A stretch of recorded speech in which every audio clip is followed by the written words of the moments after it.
Та хүс хийхүр УК төмрийн хамт подкаст сонсож байна. Энэхүү подкастаараа дамжуулаад би хүс хийхүр амжилтын тухай, өөрийгөө өөрчлөх тухай, хувь хүний хөгжлийн тухай, хүс хийхүр бизнес, энтерпренеур, маркетингийн тухай, хүс хийхүр фитнес, дасгал хөдөлгөөний тухай мэдээллүүдийг оруулж байх болно. Хэрвээ та бизнесээ цааш нь хөгжүүлэх хүсэлтэй байгаа бол, маркетлох хүсэлтэй байгаа бол, брэндээ үүсгэх хүсэлтэй байгаа бол, дасгал сургуульд хийх хүсэлтэй байгаа бол, фитнесийн тухай мэдээлэл авах хүсэлтэй байгаа бол, хувь хүний хөгжил, амжилтын тухай мэдээллүүд авах хүсэлтэй байгаа бол та хүс хийхөөр УК төмрийн хамт энэхүү подкастыг сонссноор гомдоохгүй олон мэдээллүүдийг авах болно гэдгийг би амлаж байна. Мөн та миний энэ подкастад subscribe хийгээд шинэ гарсан мэдээллүүдийг сонсох боломжтой болно. Мөн та өөрийнхөө одыг ревюгээ үлдээгээрээ энэ подкаст нь танд таалагдсан бол хэрхэн яаж таалагдсан тухайгаа та комент хэсэг дээр тийм ээ бичиж үлдээгээрээ. Одоо жишээлбэл та Apple podcast дээр сонсож байгаа бол тэнд та өөрийнхөө сэтгэгдлийг үлдээх боломжтой. Тэгэхээр та сэтгэгдлээ үлдээх юм бол би маш их баярлах болно. За тэгэхээр өнөөдрийнхөө энэ дугаараар би амжилтын тухай, худал яриануудын тухай ярих хүсэлтэй байна. Тэгэхээр таны амжилтын тухай бодож байгаа чинь худлаа байвал яах вэ?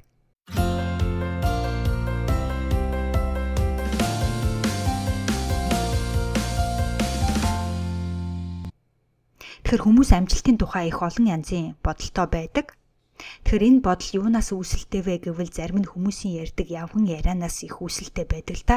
Тэгэхээр иймэрхүү яриануудыг сонсчхоод алинд нь итгэхээ мэдэхгүй байдал надад бол тохиолдож байсан. Магадгүй танд ч бас тохиолдож байсан байх гэж бодож байна.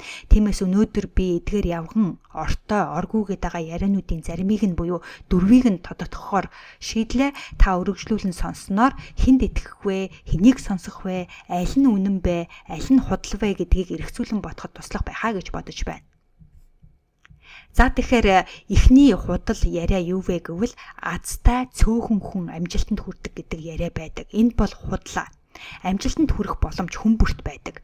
Амжилтанд хүрсэн хүн бүр та бид хоёрын уншдаг номыг уншсан байгаа, хэрэгэлдэг интернетийг хэрэгэлсэн байгаа, иддэг хоолыг идэж, ордог номын сангаар үйлчлүүлсэн байж таараа. Тэгэхээр энүүгээр юу хэлэх гээд байна вэ гэвэл тэдэнд байсан боломж танд ч гэсэн ижилхэн байгаа. Тэдэнд илүү боломж байсан учраас амжилтанд хүрчихэд байгаа юм бишээ гэдгийг хэлэх хүсэлтэй байна. Хамгийн гол нь энэ боломжоо амжилт руугаа хэрхэн яаж ашигласнасаа шалтгаалж хэр их амжилттай байна вэ гэдэг нь тодорхойлогдно. Та ч гэсэн энэ боломжуудыг өөрт байгаа энэ боломжуудыг амжилт руугаа зөвөөр ашиглаж чадах юм бол амжилтанд хүрэх болно. Хамгийн гол нь амжилтанд хэрхэн яаж хүрдэг вэ гэдгийг мэдэх хэрэгтэй. Мэдснээр амархан болно. Тийм учраас би танд амжилтанд хүрэхэд чинь туслах зорилготойгоор энэхүү подкастаа явуулж байгаа. Мөн өнөөдрийнхөө энэ дугаарыг хүргэж байгаа юм аа. За ингээ хоёр дахь худал яриа юу вэ гэвэл тусгай авиастай, чадвартай байж амжилтанд хүрдэг гэдэг яриа байдаг. Энэ ч бас худлаа. Амжилтанд хүрэхэд авиастай байх шаардлагагүй. Хэрвээ авиастай бол мэдээж тэр чинь танд туслах уу гэвэл мэдээж туслана. Гэхдээ дахин хэлье, авиастай байх шаардлагагүй. Хэрвээ дуучин болох хүсэлтэй бол мэдээж хоолойтой байх хэрэгтэй л байх л да. Гэхдээ сайхан хоолойтой хүмүүс зөндөө байдаг ч дуугаа дуулаад амжилтанд хүрэх нь ховрол байдаг тийм үү? Хэрвээ та бизнес хийх хүсэлтэй бол, хувийн брэндээ бүтээх хүсэлтэй бол тийм ээ, эсвэл фитнес дасгалжуулагч болох хүсэлтэй бол, эсвэл дизайнер болох хүсэлтэй бол гэдэл өөрөө сурч мэдэх боломжтой түүнийг хэрэгжүүлж чадах юм бол танд авиас хэрэггүй. Амжилтанд хүрсэн хүмүүсийн ихэнх нь анханасаа тухайн талбар дээр авиас чадвартай байгаагүй байдаг. Тэр ч байтугай 10 жилийн мэдлэг байхгүй. Эсвэл их дээд сургуульд яваагүй. Эсвэл дүүргэж чадаагүй хүмүүс байдаг. Гэхдээ би сургуульд битгий яв гэж байгаа юм биш. 10 жилийн амжилттай төгсөөд их дээд сургуульд ороод амжилттай төгсөж чадах юм бол мэдээж амжилтанд хүрэх боломж бүр их байх болно. За ингээ 3 дахь худал яриа юу вэ гэвэл ар гэрн нөлөөтэй боломжтой айлын хүүхдүүд амжилтанд хүрдэг гэдэг яриа байдаг. Тэгэхээр энэ бас худлаа. Хэрвээ та амжилттай яваа хүмүүсийг судалж үзэх юм бол ихэнх нь ядуу зүдүү боломжгүй ар гэрээс гаралтай байдаг.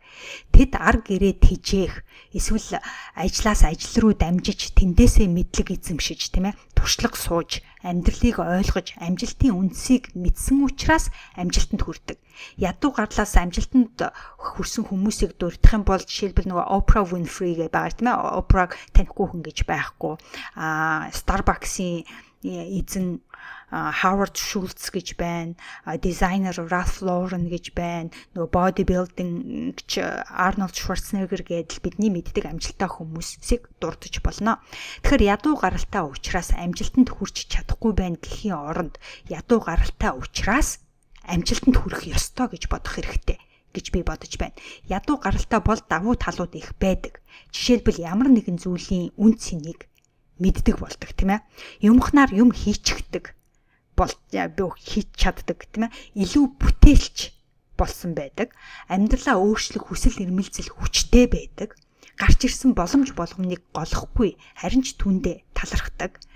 Дасан зогсох чадвар маш сайн байдаг гэдэл олон давуу талыг дурдж болно. Энэ тухай би дараа нь тусдаа сэдв болгож оруулах хүсэлтэй байна. Ягаад гэвэл өнөөдрийнхөө энэ дугаар дээр оруулах юм бол дэндүү их цаг зарцуулах гээд байна. Тэгэхээр дараагийн дугаараар энэ тухай ярих болно. За тэгэхээр цааш нь үргэлжлүүлэхээс өмнө би нэгэн зүйлийг дуулгах хүсэлтэй байна. Юу вэ гэвэл их олон хүмүүс таны сургалтанд хамрагдмаар байна.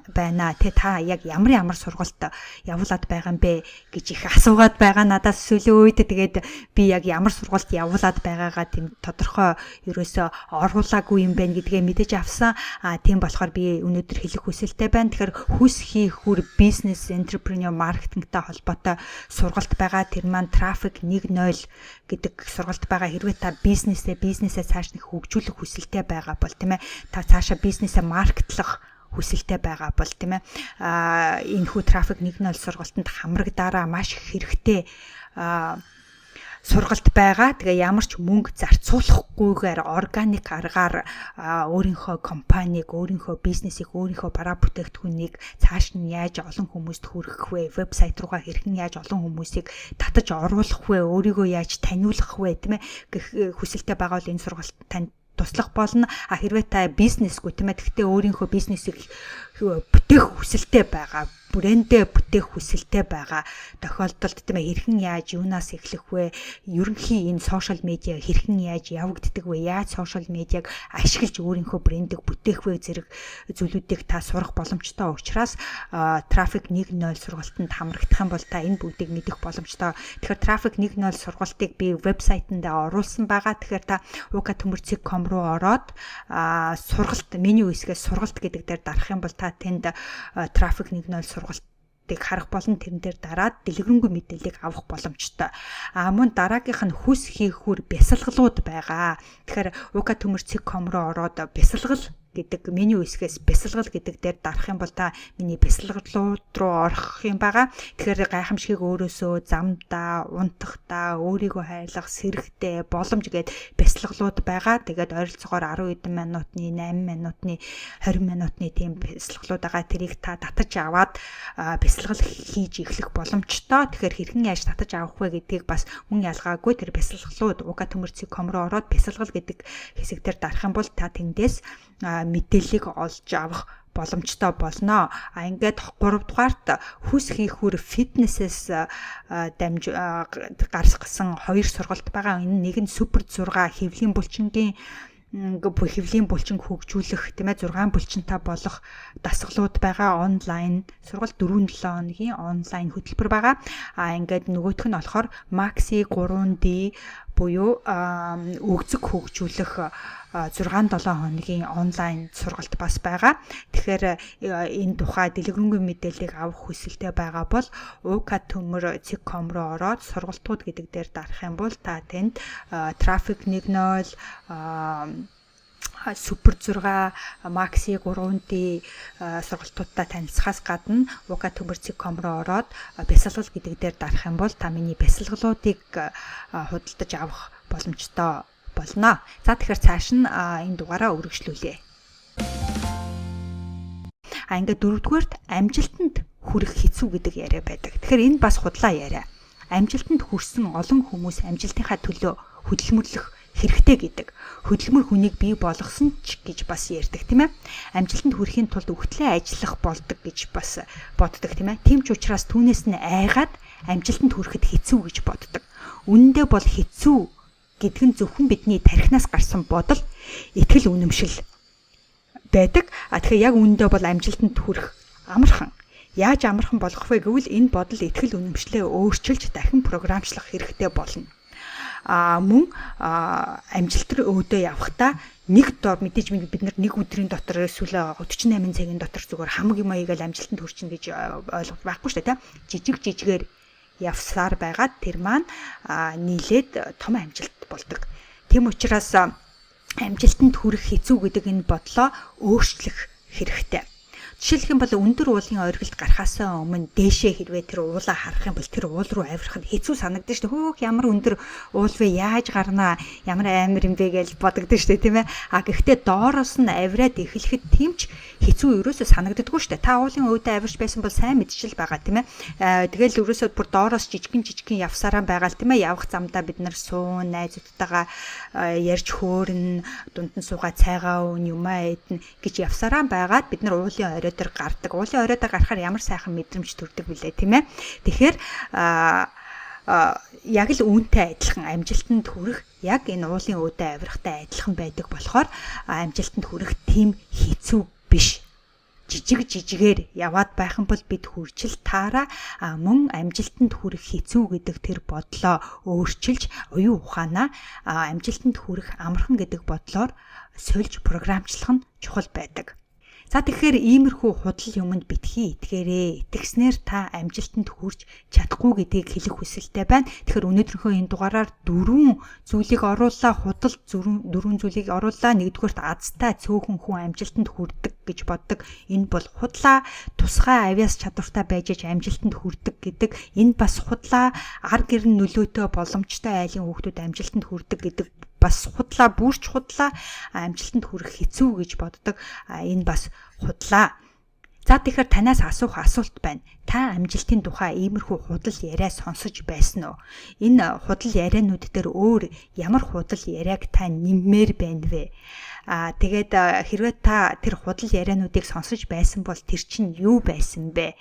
Та түүнд нь итгэж байсан уу? Энэ тухайга та надтай хуваалцаараа комент хэсгээр бичиж үлдээгээрээ, над руу загтал илгээгээрээ, сошиал медианууд дээр хуваалцаараа. Хэрвээ энэхүү бичлэг таалагдсан бол миний энэ подкастыг найз нөхдөдөө шеэрлээрэй, өөрийнхөө сошиал медианууд дээр шеэрлээрэй, мөн комент хэсэг дээр сэтгэлдээ үлдээх юм бол би маш их баярлах болно.